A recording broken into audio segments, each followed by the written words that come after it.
Welcome to a new video. In today's lesson, we're going to talk about some plots for categorical variables. So first, a quick reminder, a categorical variable is a variable where the output it's or the possible levels of the variable are categories. So we use text to represent those labels, those possible values. Some examples of categorical values are gender, evaluation, education level, the quality of a service or product. So here again, the output is not numerical, it's categorical. Okay, so when we have surveys and we want to start analyzing the relationship between two variables or even more variables, we use contingency tables. This is a two-way table where we have two categorical variables. So in the categorical variables here, the first one is gender and the other one is drinks. So in this survey, the idea was to identify the drink preferences and to check whether these preferences are dependent or not of the gender. So that's how you get this two-way table. Now, how can we represent that information using visualization? So in our like initial weeks of the course, remember that we use bar charts to visualize categorical variables. So when you have two, it is possible to have a stacked bar charts or group bar charts. So we have used those before, and this is one way to present the two-way tables. But there is another one, the mosaic plot, which we will cover first. In the video, we will see two different plots in this class. Okay, so in this example, it's a common data set, the Titanic data set, to see like who's gonna survive or not. So here we have two categorical variables, gender, female, male in this case, the outcome, if the person survived or not. So here, by looking at the mosaic plot, you can see which category is it's bigger. You can see the proportions. So for example, for the people that did not survive, if you check it, you see that the proportion of female is smaller compared to the proportion of male. Now, when we check the persons that survived, it's different, right? The proportion of female is higher compared to the proportion of male. So these mosaic plots are very nice to visualize the tables because you can get a better idea of these proportions. You can see where they are the same or if they are changing. You can pretty much evaluate whether these two variables are correlated. Now, instead of correlated, let me add a different word.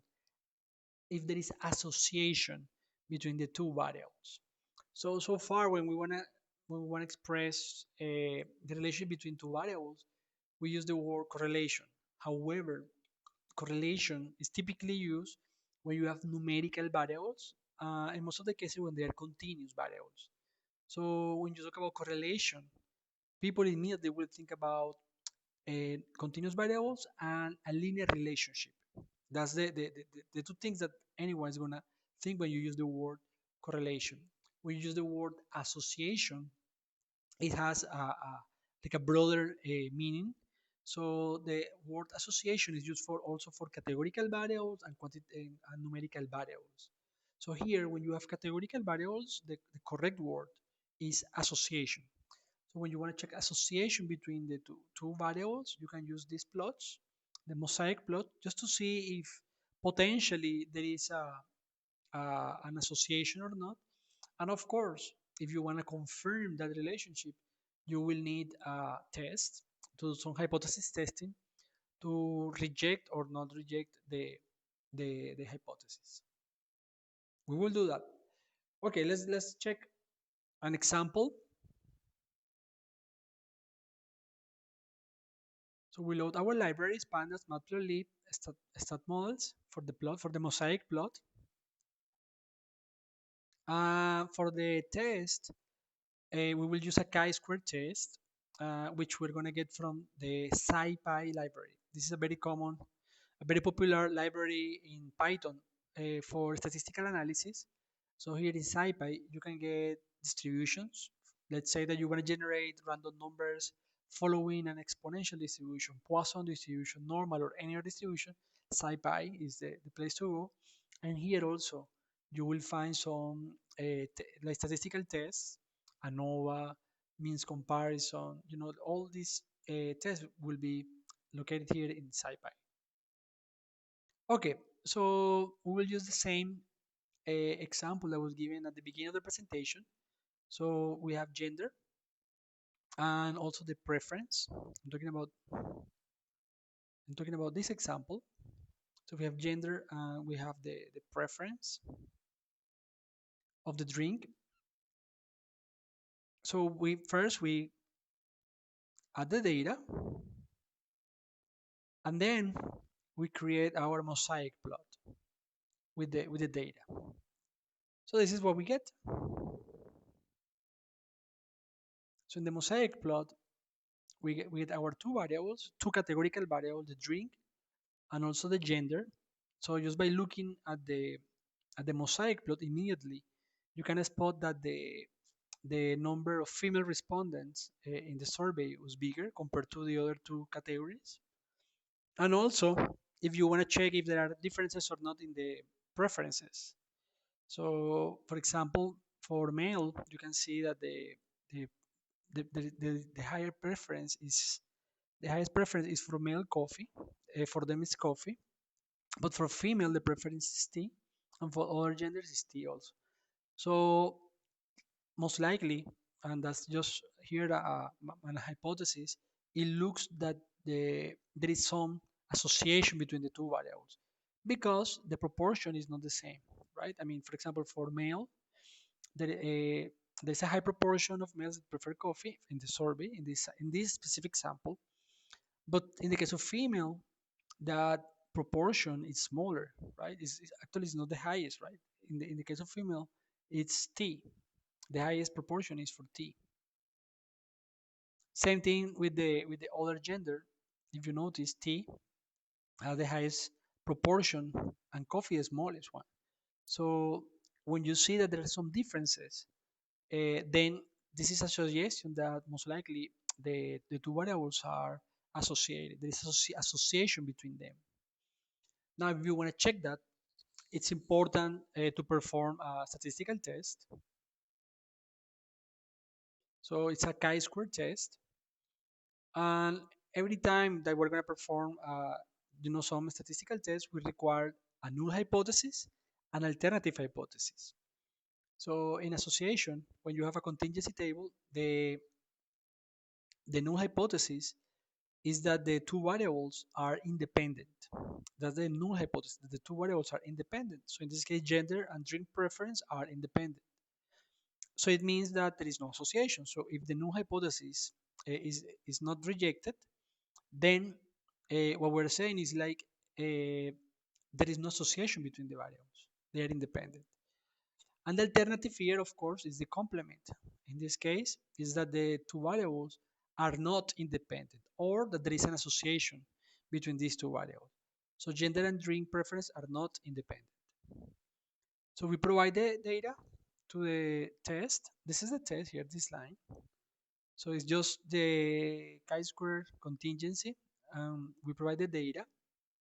So from that, we extract, and this is the output that we get, the statistics value. The most important thing is the p-value, remember. So with the p-value, it doesn't matter which statistical test you're evaluating. Remember, if the p-value is small, then it's close to zero, then we reject the null hypothesis. To be more specific, if the p-value is smaller than alpha or the significance level, so typically we work with a significance level alpha of 0.05 or 5%. That means a confidence level of 95%. So if the p-value is smaller than that, than 0.05, then we reject the null hypothesis. Now, if the p-value is greater or equal than 0.05, then we do not reject the null hypothesis. So let's check the p-value for this specific problem, and we see that it's 0.009. So it's smaller than 0.05, smaller than alpha. Therefore, with a confidence level of 95%, we reject the null hypothesis. We reject the null hypothesis. So here, this is the criteria in general. If p-value is smaller than 0.05, we reject a null hypothesis. If it's greater than equal, then we do not reject. We fail to reject the null hypothesis. Now, since we are rejecting the null hypothesis here, it means that they are not independent. They are not independent. It means that there is an association between the two variables, which makes sense because when we were exploring this table, remember that the proportions were different, the preferences were different, and now we're confirming that with the inferential analysis, with the chi-square test. So it's very useful when you want to check if two variables are independent or not, if there is association between two categorical variables. All right, there is an in-class activity here. This is just like a problem for you to solve for practice. Let's move to the next plot, and those are the alluvial plots. I really like them. The alluvial plots or Sankey diagrams, they are created to represent the flow or the changes in categorical variables. So typically we will have like different stages in a process, and we want to evaluate how the flow is diverted towards the different nodes in each stage. So let me just mention a couple of examples. Imagine when a user, it's like when you visit a website, right? And that specific company, sometimes they want to analyze the flow of their customers through the website. So how many of the customers click, in one specific link, or how many customers sign up, like create an account, or how many customers just, like exit the website. So we can evaluate that flow. We can use also alluvial plots to represent time, like a time series, to see the evolution of categorical variables. And the stages here are different times. We will see some examples for that. This is an example of a problem. This was a project that I participated in this project 4 years ago. So we were analyzing like the migration between different cities in a specific country, and we use alluvial plots to represent the migration process. So the current status, the as is, was the the country, the cities at the locations at the left. So these rectangles represent like how big or the proportion of the population that was in that specific location. And then to the right you get the after, the to be is the suggested redistribution. So you see the model that we presented. The idea was to kind of redistribute the immigrants in other locations to ensure that they have access to better education, healthcare, and more job opportunities. So that's how you see how the population in some locations increase its size, and in other locations it decreased the size. So the Alluvial plot was a nice way to represent this. Okay, let me show you some examples of the alluvial plots, and I will explain how to create them. Okay, so in the first example, it's about a website. So here we want to see the users that access that website. So initially, this is like the first stage. The first thing that we're analyzing is, okay, how the user is accessing the website. So in this specific case study, there are two possibilities: using a desktop or a mobile. So these are the two options. Then there are three possibilities to see if the users are going to the hero banner, which is on top of the website, or if they're going to the menu, or if they are scrolling.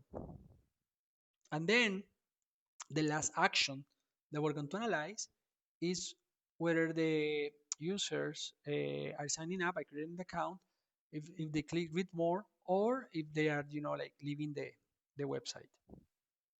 So here we have like a three-stage process. In the first stage, there are two nodes. In the second one, there are three. And in the third stage, there are also three nodes. Now we need to define the flows, right? So let's count the number of nodes here. We have 1, 2, 3, 4, 5, 6, 7, 8. But remember that Python is going to index, in this case, if we have 8 elements, so the index they will begin at 0, and the last one is going to be 7. So desktop it's 0, mobile is 1, 2, and exit is 7, because that's the position, right? Okay, so the first flow that I'm going to define is from desktop to these alternatives here: hero, banner, menu, or scroll. So we have here we have the source, which is the origin of the flow, and the target, so it's the destination of the flow. So for desktop, it's in position 0, so that's why in source you have 0, and then there is another 0, and for target, we have 2 and 3. So the 0 to 2, it means the flow from desktop to hero banner. The 0 to 3, that's the flow from desktop to menu. 1 to 3, it's the flow from mobile to menu. So this is interpretation. And now the values, 0 to 2, that's from desktop to hero banner, and we have 40 users. That's the interpretation. So we have, of course, the origin and the destination, but you also need the values, right? Because that's going to give the size, that's going to define the size of the flow. So now, once you finish all these source and target, it's important here the order, right? Because if you have here from 0 to 2, from 0 to 3, so my advice here is for you is to create first like a design. You can draw it, like on a piece of paper, or you can use software for that. Even something as basic as PowerPoint is fine, just to define the flow of the process. So you make sure that you have all the possible links. Okay, so once we have that information, then we can just create our Sankey or Alluvial plot. Here we're using Plotly Express in the library, Plotly, graph objects, and the alias is Go because stands for graph objects.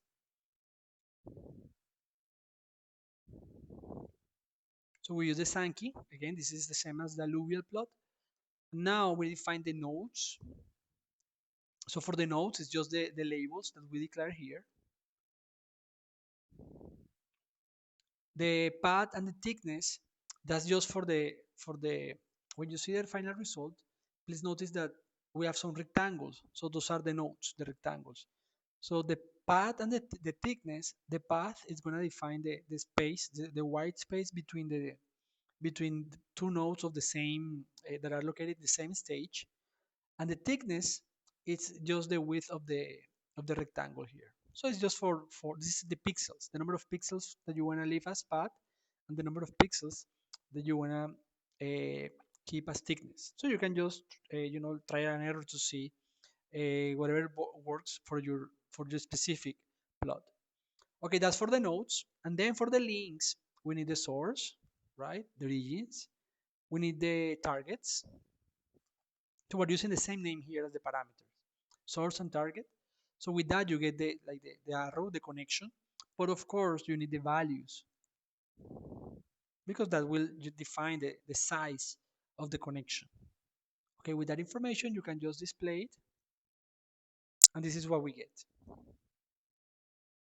It's very useful.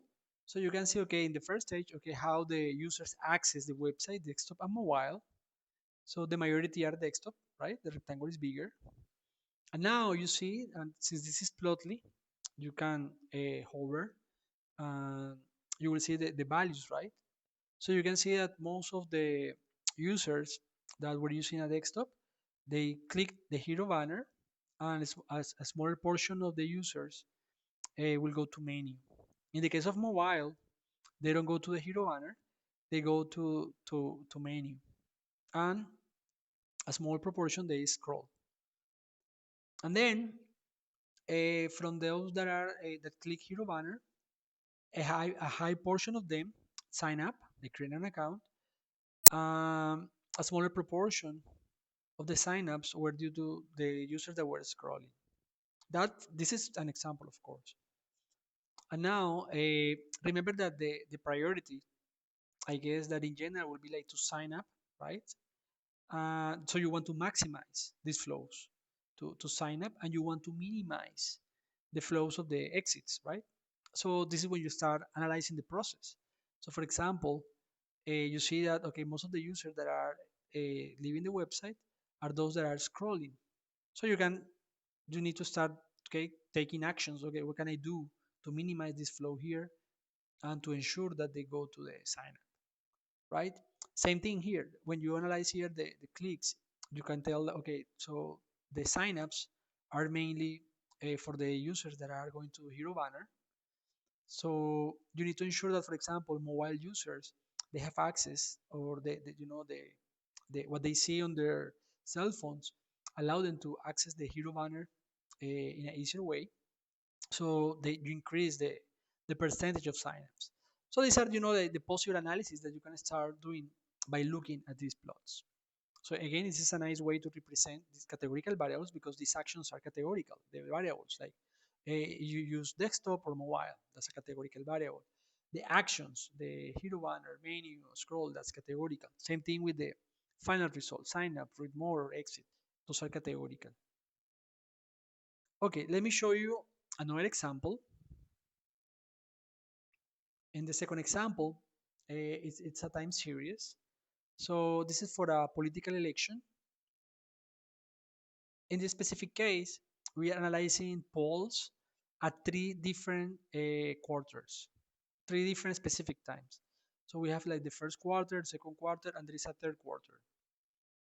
And we have like the values of the number of potential voters for each candidate. There are four candidates. So T1A means what was the number of potential voters for candidate A at the first quarter.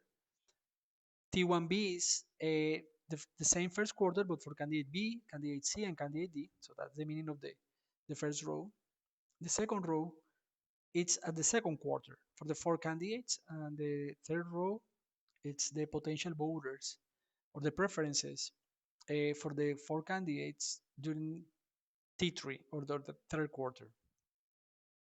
So once we have the links, right, the labels, we need to define the connections, right, the flows. So for the links, so we need to okay remember the first position this is 0, right? 0, 1, 2, 3, and to the next time will be 4, 5, 6, and 7. So candidate A will flow from 0 to 4. So that's why in the source we have okay these are the four candidates during the first quarter and the candidates during the second quarter. And the flow, the target for the first one will be from 0 to 4. From 0 to 4 means going from T1A to T2A. So same candidate, but different times. Okay, so once we define all the links, then of course you need the values. So here I'm using just the number of voters, but this can be also like a percentage, which is same thing. It will give the value. So once we have source target values, and of course the labels or the nodes, we create our Sankey plot or our alluvial plot. Same as the previous one, we define the nodes, we define the links, source and targets, and with that and the values, of course. With that information, we create our alluvial plot. So here you can see the trend, like which candidate is increasing the number of voters, which one is decreasing. So for example, here the candidate A is decreasing. You see the transition, right? While candidate B and C, they are increasing the potential voters, while the candidate D looks kind of like stable, right? It doesn't look like there is a huge difference. It's the same, 150, 150. It remains the same. We only see changes in A, B, and C. Okay, so there is one more problem, but this one is for you to solve. It's for practice. It's for a call center, and we want to analyze the flow of the calls.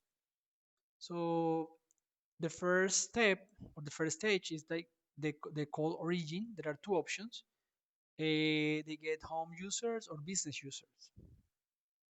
Then the users are given a menu, the options, and there are three possibilities. You can go to technical support, sales, or billing. And then there is a third stage, which is the outcome. Resolve, transfer to an agent, or disconnected. So in these two tables, we have these transitions. So now the question is to create an alluvial plot to represent this process. And the idea, of course, is we want to improve the experience. So of course, if you check the final outcome, the best possible result is to resolve the issue of the user.